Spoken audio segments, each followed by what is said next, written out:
dobiti savjeti o uzgoju i njezi bilja, te vidjeti najnoviji trendovi i svi. Pripremaju za utakmice i na način.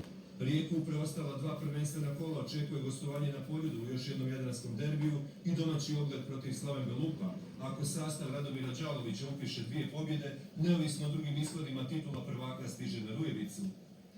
Rasad je zbilja idealan, znači ovaj plastenik će ići van u ponedjeljak.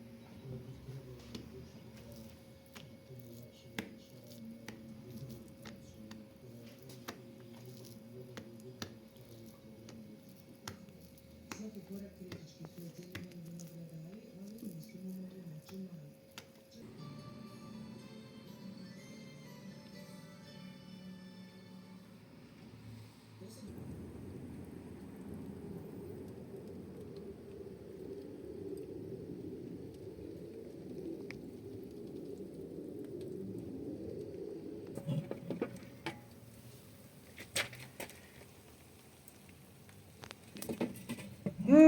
Njam, njam, njam, njam, njam, njam, njam, njam.